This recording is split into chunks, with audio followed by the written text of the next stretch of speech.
السلام علیکم ورحمۃ اللہ وبرکاتہ۔ بسم اللہ الرحمن الرحیم۔ تجوید سن القرآن صفحہ 32 سبق نمبر 24 ادغام مع الغنہ کا بیان۔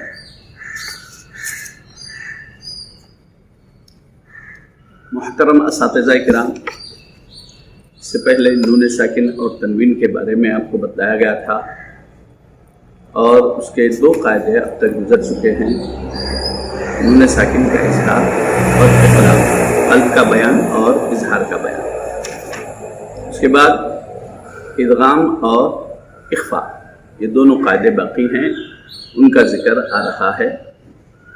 نون ساکن یا تنوین کے بعد 6 حروف یرملون، یا، را، میم، لام، واو، نون، یہ 6 حروف میں سے کوئی بھی حرف آئیں گا تو ادغام کر کے پڑھیں گے، یعنی نون کو ان 6 حروف میں سے کسی بھی حرف میں ملا کر پڑھیں گے، اس کو ادغام کہتے ہیں۔ پھر ادغام کی 2 قسمیں ہیں، ایک ادغام مع الغنہ، دوسرا ادغام بلا غنہ۔ یعنی ادغام مع الغنہ کا مطلب یہ ہے کہ نون کو بعد کے حرف میں ملائیں گے اور نون کی آواز ناک میں گھماتے ہوئے ملائیں گے۔ غنہ کہتے ہیں نون یا میم کی آواز کو ناک میں گھمانا، یہ ہے غنہ۔ ادغام مع الغنہ کا مطلب نون کو بعد کے حرف میں ملائیں گے بھی اور نون کی آواز کو ناک میں لے جائیں گے، یہ 2 کامیں ہوں گے اس میں۔ اس کو ادغام مع الغنہ کو ادغام ناقص بھی کہتے ہیں اور ادغام بلا غنہ کو ادغام کامل کہتے ہیں۔ تو اب نون ساکن یا تنوین کے بعد یا، واو، میم، نون، یہ 4 حروف ہیں۔ اس سے پہلے آپ کو یہ بات بتلائی گئی ہے کہ یہ 4 حروف کے 2 مخرج ہیں۔ ایک تو یہ 4 حروف کا مخرج اپنی جگہ، نون کا مخرج ہے زبان کی نوک، اوپر کے بسوڑوں کو لگانے سے نون ادا ہوتا، یہ نون متحرک اور نون اظہار کا مخرج ہے۔ اور نون غنہ، نون اخفاء کا مخرج یہ ہے کہ نون کی آواز زبان کہیں نہ لگائے، درمیان میں رکھیں اور نون کی آواز کو ناک میں لے کر چلے جائیں، یہ نون کا دوسرا مخرج ہے۔ تو یہاں پر جو ہے نا، یہ جو دوسرا مخرج ہے یہ مخرج خیشومی، مخرج خیشومی کی طرف یہ نون کی آواز جاتی ہے، یعنی نون کی آواز ناک میں گھماتے ہوئے بعد کے حرف میں ملائیں۔ اسی طرح یا، یہ یا کے بھی 2 مخرج ہیں، ایک یا مدہ ہے، وہ منہ کے خالی حصے سے ادا ہوتا، اور ایک یا ہے یا متحرکہ یا لینہ، یہ بیچ زبان اوپر تالو کو لگانے سے ادا ہوتا ہے۔ اسی طرح میم ہے، میم کے بھی 2 مخرج ہیں، ایک میم اظہار ہے، میم ساکن ہے، دونوں ہونٹ ملانے سے میم کی آواز آتی، اور ایک میم خیشومی غننے والا مخرج ہے میم کا، میم مشدد اگر ہو تو میم کی آواز ناک میں گھماتے ہوئے ادا کریں گے۔ اسی طرح واو کا مخرج ہے، اس کے بھی 2 مخرج ہیں، واو مدہ اور واو متحرکہ۔ واو مدہ اگر ہے تو یہ منہ کے خالی حصے سے ادا ہوتا، جیسے بو، اور یا واو متحرکہ ہے تو دونوں ہونٹ گول کر کے آگے بڑھانے سے بو، او، واہ، یہ واو کا مخرج ہے۔ تو اس طرح ایک ادغام مع الغنہ کے جو 4 حروف ہیں، یہ 4 حروف کے 2 مخرج ہیں۔ یہاں پر نون کا مخرج جو ہے نون خیشومی، 2 نون آتے ہیں یہاں پر، نون ساکن کے بعد اگر نون آ گیا تو پہلا جو نون ساکن ہے اس نون ساکن کا مخرج خیشومی رہے گا، ناک کے بانسے میں، ناک میں آواز کو گھماتے ہوئے بعد کے نون کو ملیں گے، وہ نون کا مخرج زبان کی نوک اوپر کے بسوڑوں کو لگانے سے ادا ہوگا۔ ابھی اس کی مشق آپ کو کرائی جا رہی ہے۔ ادغام مع الغنہ کا قاعدہ، نون ساکن یا تنوین کے بعد اگر یا، واو، میم، نون میں سے کوئی حرف آئے تو نون کی آواز کو ناک میں گھماتے ہوئے، یعنی غنہ کرتے ہوئے بعد کے حرف میں ملائیں گے، اس کو ادغام مع الغنہ کہتے ہیں۔ جیسے مم مالن، مم، تو نون کو بات کے میم میں ملا رہے ہیں اور نون کی آواز ناک میں جا رہی ہے. نون کی آواز پورے طریقے سے بھی نہیں آ رہی ہے، تو اس وجہ سے اس کا نام ہے ادغام ناقص. ادغام مع الغنہ بھی بولتے ہیں، ادغام ناقص بھی. تفہیم ہے، استاد بچے کو غنہ کر کے بتلائیں اور غننے کے وقت نون کی آواز کے لیے زبان دانتوں کی جڑ کو نہ لگائیں، بلکہ زبان کو درمیان میں رکھ کر نون کی آواز کو ناک میں گھمائیں اور بچوں سے مشق کرائیں. اور تنوین کے بعد حروف ادغام میں ادغام کے لیے بچوں کو خصوصی توجہ دلائیں. یعنی پہلے استاد بتلایا، جیسے چھوٹے چھوٹے مثالیں دے رہے ہیں. نون ساکن کے بعد یا، صرف یا دے کر بتلا رہے ہیں. لائن یا، لائن. اگر نون کو اوپر مسوڑوں کو لگا دیے تو ادا نہیں ہوتی، غنہ نہیں ہوتا. زبان کہیں بھی لگانا نہیں، بیچ میں رکھ کے نون کی آواز کو ناک میں لے. لائن، یہ جو ناک میں آواز جا رہی نون کی، بچے کو یہ بتلانا کہ یہ ناک میں جو ہے نا، جو گنگنا ہو رہا، وہ نون کی آواز ہے. بچوں کو کرنے دیجئے مشق. بلکہ اس میں جو ہے میرے استاد محترم خواجہ صفی اللہ قدیری صاحب یہ بتلاتے تھے، جن بچوں کو سردی ہو جاتی، ناک سے ریت وغیرہ نکلتے رہتا، تو وہ لوگوں کو سورہ ناس، قل اعوذ برب الناس خوب پڑھائیں. اس میں غنہ ہے. غنہ کرتے رہنے سے ناک کے اندر جو باریک باریک رگیں ہیں وہ حرکت میں آتے ہیں، اس کی وجہ سے یہ بیماری ختم ہو جاتی ہے. قرآن کی تلاوت میں برکت ہی برکت ہے، شفا ہی شفا ہے. اگر اس کو صحیح انداز سے ہم ادا کریں نا، یعنی جو طریقے، جو اصول ہیں، قرآن کا جو حق ہے، وہ حق کو ادا کرتے ہوئے پڑھیں گے تو اللہ تعالیٰ صحت عطا فرماتا، شفا ہی شفا دیتا. تو اساتذہ کرام سے خاص طور پر خواہش ہے کہ بچوں کو خوب مشق کرائیں. لائن یا، مین یو. یا کیا واسطے بھی زبان اوپر تالو کو لگا دیجیے. میوا، میو، میمو، عما. یہ جو آپ کو دو حرف کے جو مثالیں دیے ہیں، یہ کلمات کو الگ کر کے اس میں سے لے کر دیے. نیچے انہی کلمات کی مشق آ رہی ہے.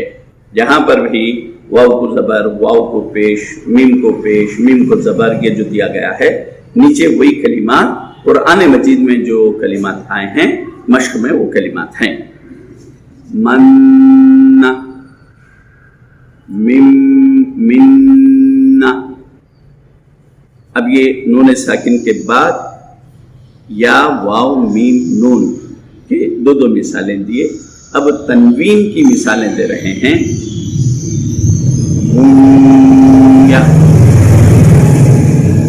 بے یا دو پیش بوئی، ہجے جب کریں گے تو با یا دو پیش بوئی، یا زبر یا، بوئیا.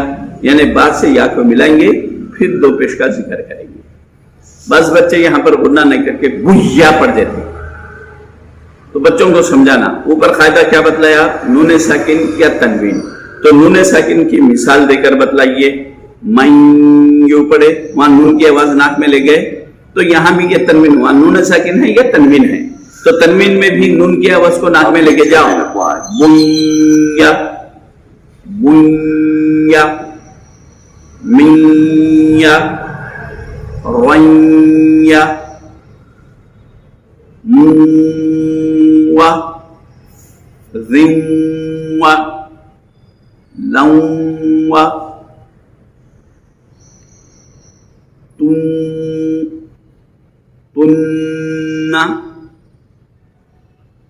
رن، بن،